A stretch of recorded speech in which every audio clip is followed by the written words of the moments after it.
Hello everybody and welcome to Martinique. In this video we'll be hiking, sailing, and adventuring our way through this French Caribbean island. From the highest reaches of Mount Pelee to the southern stretches of Saline Beach and a wide variety of towns throughout, we'll venture our way through the fascinating waters, sights, and history of this beautiful tropical getaway. Stay tuned for all of that. After making our way to Miami, we continued our journey towards the Caribbean, a little under a 4-hour direct flight away from the States. The flight was smooth as we cruised over much of the Caribbean islands as we headed for the Lesser Antilles, which is part of the West Indies, down towards the eastern and more bottom end of the Caribbean. As we descended, we aimed for Fort-de-France, the capital city of this small island. Martinique is about 400 square miles, and it is an overseas department or region of France, meaning that we were technically in the European Union, where they use the euros and primarily speak French, as well as Martinician Creole. My girlfriend Megan and I were very excited to be here finally after a long day of traveling. From the airport, we were picked up in a rental car by Megan's mom, Anne, and her stepdad, Jerry, and we headed south about 30 minutes to where the boat was anchored near Anse-Maton. Just across the bay of Fort-de-France is Anse-Maton, located just outside the small town of Les Trois-Îles. This gorgeous beach town features a variety of shops and restaurants, and sits on the quieter and calmer waters of the southern end of the bay, which during our visit was a pretty busy anchorage for a variety of other sailing vessels sailing up and down the Caribbean. Late in the day, we finally made it to the boat, which would be our home for the next week and a half, as we sailed and explored around Martinique, as well as its northern neighbor, Dominica. Our accommodations would be this: a 46-foot leopard catamaran named Sweet and Salty, which Anne and Jerry have lived in for the last 2.5 years on their adventures up and down the Caribbean. We enjoyed the waning evening hours as we eventually headed to bed for our first night of sleep on the boat. The next morning was Easter Sunday. We drove 20 minutes south from Anse-Maton to Anse-Arlette, where we went to St. Henry's Catholic Church. Located on the beach and in a gorgeous small town of red roofs, this was certainly a very scenic place to visit. Mass was extraordinarily jubilant and ended up going over 2.5 hours as we celebrated Easter Sunday. And of course, everything was in French, so we did our best to follow along. We returned back to the boat where Easter brunch turned into Easter lunch, and we had a few minutes of downtime. After that, we drove 45 minutes south to St. Anne on the very southern tip of Martinique, where we embarked on a hike to Saline Beach. The four of us enjoyed a lovely stroll on a single-track path that wound past some local sites and traversed luscious forests and some beaches along the way. In total, the hike was 3.5 kilometers or just over 2 miles each way and remained mostly easy throughout its entire length.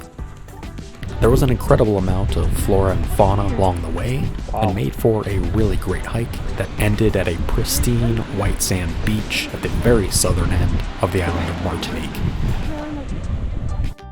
We eventually made it back to the boat after enjoying some time at the beach, where I unfortunately lost my prescription sunglasses, and we took the hike back out. Back at the boat, we enjoyed the final remaining hours of Easter Sunday and went to bed early for our big day tomorrow.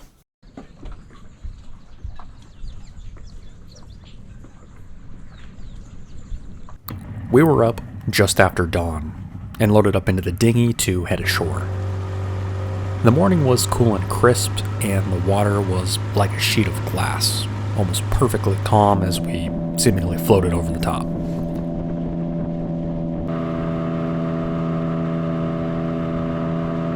The goal for today was a pretty big one. We were planning on summiting the highest point in Martinique, which just so happens to be a stratovolcano called Mount Pelee, which even at this hour in the morning was already shrouded with clouds.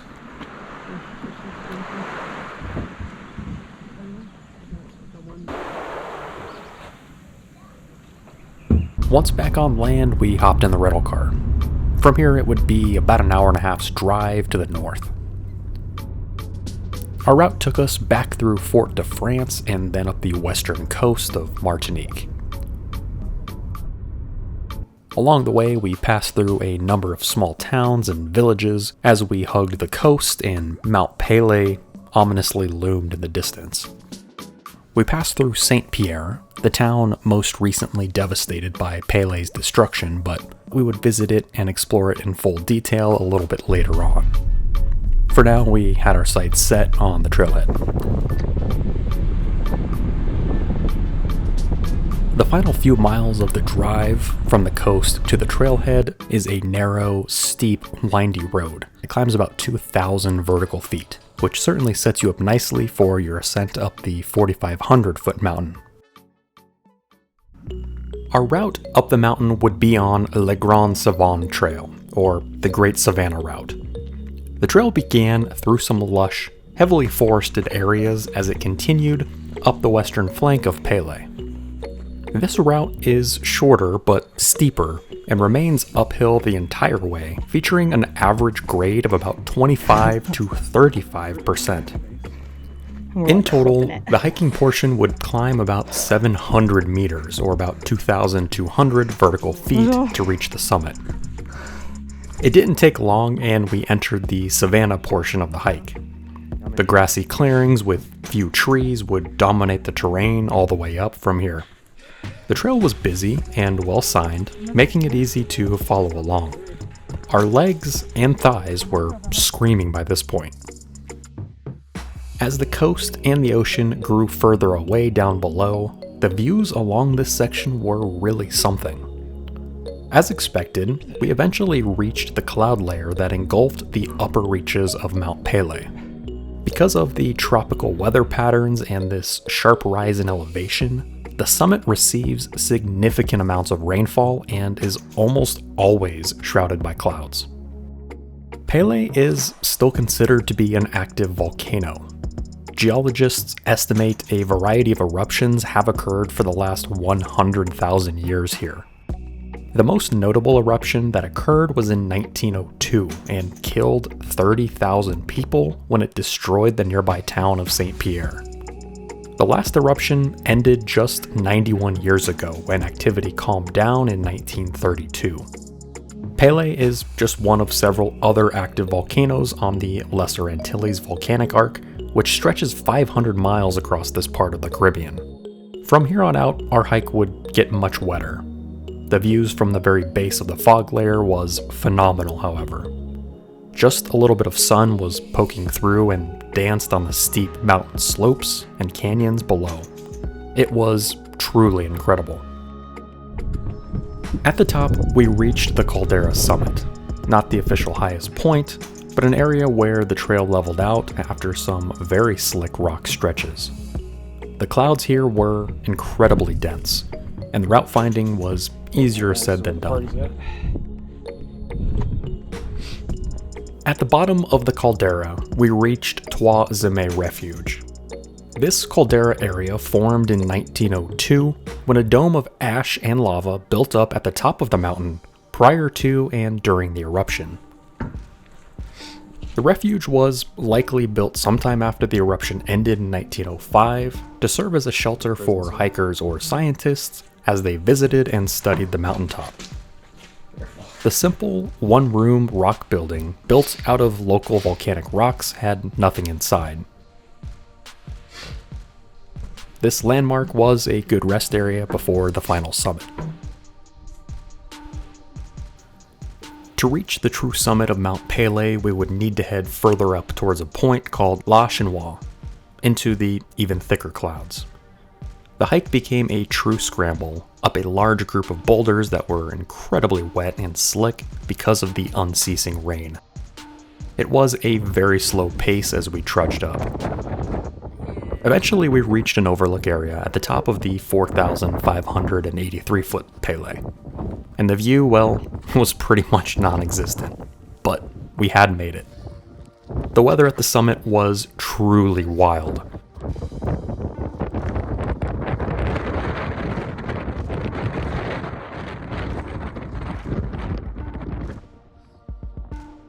I don't think either of us had imagined we would encounter conditions like this at any point during our Caribbean trip, but nevertheless, it was an unforgettable experience.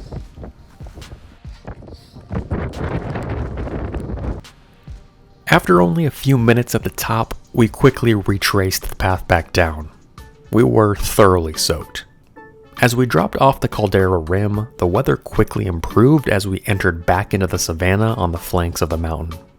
In total, the hike to the summit and back was about 5 kilometers, or about 3.1 miles total. Yeah. By the time we reached the bottom, the sun was out again, and we were almost completely dried off.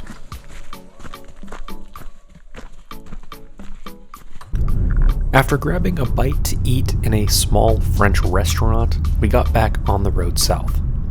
We passed through St. Pierre and planned on sailing up here with the boat tomorrow to fully explore the history of the town over the next couple days. There are lots of old buildings to check out and a museum about the volcano that we really hope to see. Back past Fort de France, we arrived back at the dinghy and soon returned to the boat.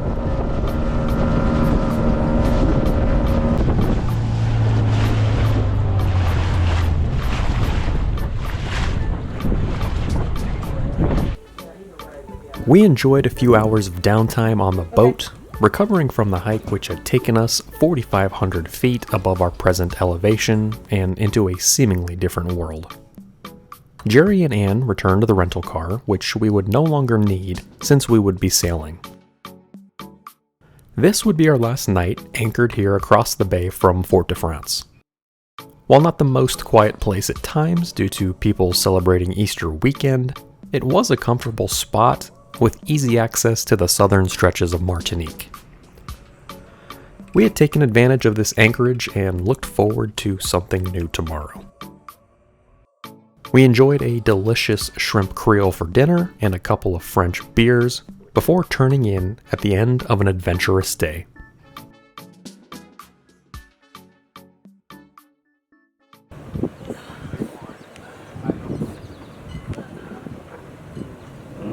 The next morning, we were up fairly early to set out from our anchor point at Anse Maton. We pulled up the anchor, which required careful coordination between Anne and Jerry, as you need precise movements to safely complete this task. We headed north into the bay of Fort de France, and before entering the main channel, got our sails fully opened to take advantage of the winds. We also opened up the jib sail, a smaller sail on the very front of the boat, used to balance against the wind. We headed westerly and were joined by many boats also setting sail this morning. As we headed west towards the open waters, we passed the outskirts of Fort de France, the largest city in Martinique. The waters were smooth, but we were still sheltered by the bay at this point. The weather was lovely, and some mild winds meant we would make decent time on our sail today, which was only about 17 miles. After leaving the bay, we turned northwest, following along the western coast of Martinique. The sailing was smooth, as most of the waves and wind were sheltered by the land off to our right. We plotted our course northwest, moving at about 5 to 7 knots at this point.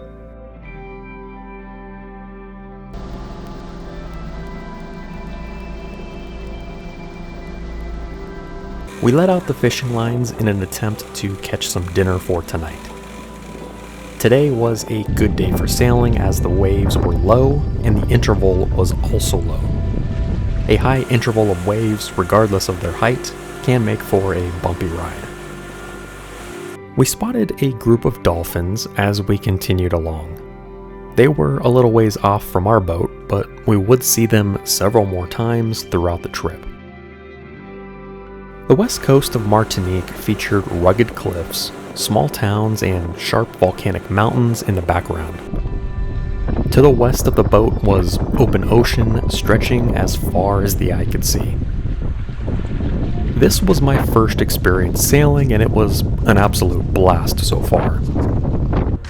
The winds were light, so the jib sail was brought in, and we resorted to using the engines to add speed, essentially making our own wind in what is called motor sailing, using both engine power and the mainsail. Our pace was still around 5 to 6 knots, which is a decent speed given the condition for this boat. The water was so blue here. There was some other traffic to deal with, but plenty of room to navigate. About 2.5 hours later, we aimed north as Mount Pelee and the town of St. Pierre came into view after 16 miles of sailing. This would be our next anchorage point, which would give us time to further explore the town. There were quite a few boats anchored here, but there was plenty of shallow coastline where you can park the boat just about anywhere. We set anchor and immediately hopped into the water with our snorkeling gear. A short distance from the boat was a shipwreck we wanted to check out. The water was refreshing but so perfect. It was also crystal clear, which, as we approached the wreck, made it easy to see everything. This was a portion of the wreck of the Amélie, also called the Épave du Raisonnier, a 157-foot steel sailboat that slowly sunk over 2 days after being towed to this rocky shoreline. Pieces of the ship are scattered around in the shallow sand and are now teeming with different aquatic life, which use the wreckage as an artificial reef.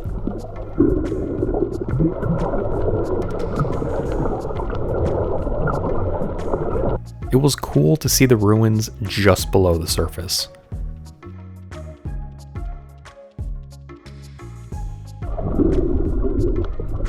The water was so clear and inviting, and we saw some different fish around the wreck and on the swim there and back. We headed back for the boat. After a short dinghy ride to the shore, we walked the rest of the way to the Martinique Zoo. The zoo is built on the former grounds of Habitation La Touche, a sugar plantation built here in 1643 that was devastated by the 1902 eruption. The mix of old buildings, interesting animals, and tropical flora and fauna was a real treat. By late afternoon, we were back to the boat, enjoying what we discovered called boat hammock, where we strung the hammock up under the bow between the two pontoons of the catamaran, hanging just a few inches over the water. We read and enjoyed the final daylight hours. The evening was calm and pleasant. The water was smooth, and we had enjoyed the busy day, sailing here and exploring the area just around the boat. Tomorrow, we would head into St. Pierre. Mount Pelee, still topped with clouds, hovered over the town and gave some wonderful views as the sun set. There were several boats anchored around, but we had lots of room to spread out on our floating home.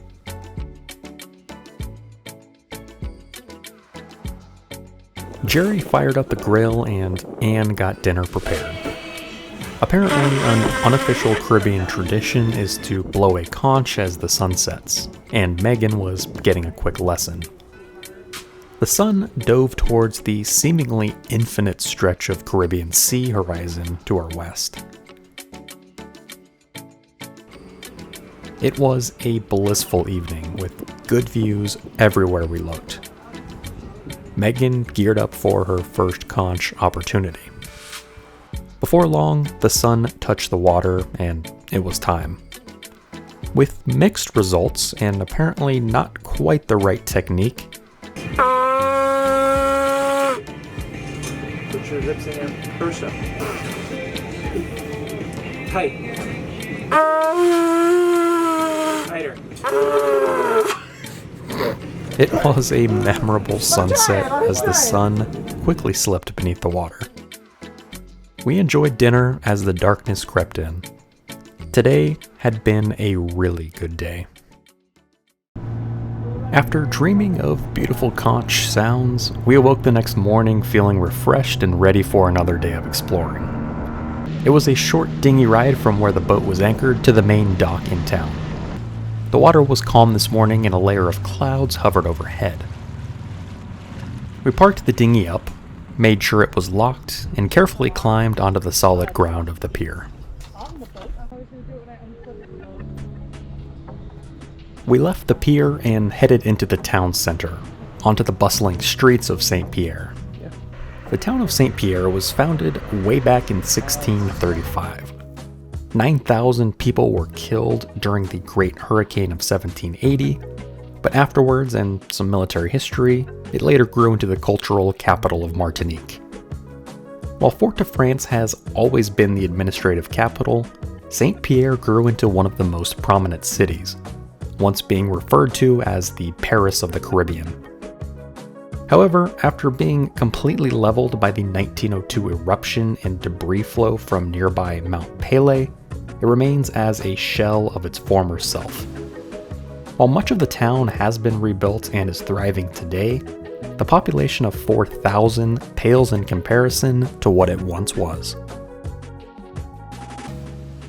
As we headed further into town, evidence of its past destruction is still everywhere.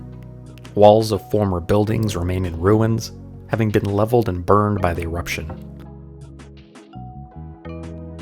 Modern-day buildings are sometimes built right over the top of the ruins of the old town, but that is part of the appeal. On the north end of town, we came across more ruins. This one appeared to be an old church. Signs in both French and English explain the history. We walked around the scattered building ruins, taking note of the altar that was still present near the front of the church, and some other notable features. The town of St. Pierre began life as a military fort. The original church, the first built in Martinique, was constructed by 1638 and allowed the Jesuit priests to serve those stationed at the fort. By 1678, the church was reconstructed using stone. Dedicated to St. Peter, the Catholic Church here was in operation for many decades. The Jesuits were banished in 1763 following the La Valette affair, and the church was partially destroyed during a hurricane in 1891. Repairs following the hurricane encouraged church officials to expand the building, making it larger and more contemporary in design. Steps, curved ceiling pieces, chunks of pillars, and ornate marble make up some of the fragments left behind today. Pelee erupted during daily mass on the morning of May 8, 1902. Unfortunately, 29,000 people in St. Pierre would be killed, and this building, and all of the others, wouldn't live to tell the tale. What little remained was an incredible glimpse into the past. With our new local guide, we backtracked south through town. After finding the church, we were now on the lookout for historic markers, which apparently made up a walking tour documenting important sites around St. Pierre. We crossed the river and aimed back for the city center, where just up ahead was another prominent former landmark building. We arrived at the St. Pierre Theater. We climbed the steps and entered into the elegant promenade that once greeted guests arriving for shows and performances. Having a permanent theater building was considered the hallmark of civilization and sophistication in French and European culture. Built right next to and actually overlooking the prison in St. Pierre is the once luxurious Theatre de St. Pierre, also known as La Comédie. As early as 1760, traveling theater groups performed shows across the Caribbean. Finally built by 1786 and inspired by the Theatre of Bordeaux, the 800-seat theater was extremely elegant and elaborate. It was damaged by the hurricane in 1813 but restored and inaugurated later in 1817, a time considered to be the golden age of theater. Destroyed again in the hurricane of 1891, it was renovated at great cost, but allowed all kinds of dramas, operas, and ballets to be performed by artists from France. The building itself featured numerous different entries and seating layouts depending on the class of the guest. First-class members of society had their own private entrance and floor seating. The large stage area at the front makes it easy to imagine a show being performed and enjoyed, with beautiful blue Caribbean water just behind it. Directly north of the theater is the prison. When the eruption occurred in May 1902, one of the only 2 survivors was held in an underground cell here, mostly while sheltered from the eruption and subsequent ash and debris cloud that burned the city, killing all 29,000 citizens. The once elegant and extravagant theater building was impressive to explore. Pictures show the building in 1900 and shortly after the eruption, making it that much more interesting to walk around today to see what is left. We continued back towards the city center to the area where the old fort was. Shells of old buildings and walls make up the ruins right along the main street of town today. High up on the walls of the fort, cannons stand guard over the bay and the incredible vantage point that it offered us. Overlooking the Bay of St. Pierre here, we learned more about the history of the eruption. At least 8 ships anchored in the bay on the morning of May 8th were destroyed. Some of them had the unfortunate timing of arriving the morning of the eruption, despite the prior warning signs that had allowed a few of the citizens in town to escape. Most ships that were in the harbor were set ablaze by the 2,000-degree pyroclastic flow that rolled down from the slopes above, but some hit the bottom of the bay and were toppled by the tidal wave and earthquake caused by the debris flow. Those ships that sank still remain in the bottom of the harbor today. There was no safe place in St. Pierre during the eruption, and it can be really hard to get a sense of the scale of the destruction and devastation that truly plagued this town. It was a scene of chaos, confusion, and death in the days leading up to and following the eruption in 1902. On top of the old fort buildings is a volcano museum, which is dedicated to the history and story of Mount Pelee and those that it affected. Inside is a collection of different artifacts, some that didn't survive the eruption, and some that miraculously did survive. It was a fascinating display of history and pictures and all kinds of different things, including the names of every single person that lost their life during the eruption. While a relatively small museum, it was certainly worth the stop and a great way to cap off a day exploring St. Pierre. It is a fascinating way to learn about the history of the 1902 eruption. We walked out of town towards our next stop, which is about 3 kilometers away. We are now on the road. Yep. Or that guy is on the sidewalk, and both are correct. Yes. Because this guy has a sign that says King of the Road. Accurate. We're gonna let him be the king. We headed for our next stop, which was Rum de Paz, one of the several rum distilleries on the island of Martinique. Our plan was to tour the facilities to see how rum was made, sample some rum, and then enjoy a delicious local lunch before heading back to the boat. The tour was a self-guided one that took us around the different facilities where we got to see each stage in the rum production process, from shoveling in the sugarcane to the distilling part to the barrel storage where the rum became rum. It was an interesting stop to see the whole process in its entirety, and we learned a lot about rum in the process. We enjoyed a delicious lunch of local dishes, plated in a very extravagant way, but it was really fantastic. After grabbing some fresh French baguettes, we walked back through town to the pier where we were going to get picked up. Overall, it had been a great day in St. Pierre exploring the history of the town and of the volcano. When we made it back to the boat, it was close to sunset. This evening was the calmest yet. The water was incredibly smooth and the coastal wind was practically non-existent. While Pelee was still in the clouds, the views along the shore of St. Pierre were phenomenal. At this point, boat life was really sinking in an incredible way. The fact that we were anchored here just off the shore of Martinique, enjoying this moment of bliss was incredible. Growing up and living in the deserts of Arizona, this experience was about as far from normal as you could imagine. But that is the joy and rewarding nature of travel itself. The ability to see different parts of the world and different ways of life. Our day exploring the history of town and the volcanic eruption had made for our funnest and most educational day yet. And this perfect evening on the water only capped it off in such a fantastic way. The cliffs glowed as the sun approached the horizon, and the sunken wreck we had snorkeled yesterday was barely visible as the light began to fade. In the morning, we would be continuing northbound until the last couple days of our trip where we had to catch a flight back home. We had covered a good chunk of this overseas French territory and certainly enjoyed each and every moment that Martinique had to offer. We pulled up anchor early the next morning as we set sail before dawn.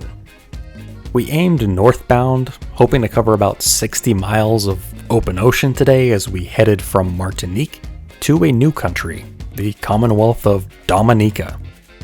Across the open ocean, we would have a fantastic adventure, exploring the incredible and glorious sights and sounds of Dominica, a truly diverse and incredible place, full of all kinds of good memories. But this video has already gone on long enough. Thank you so much for watching Martinique, and we'll see you next time from Dominica.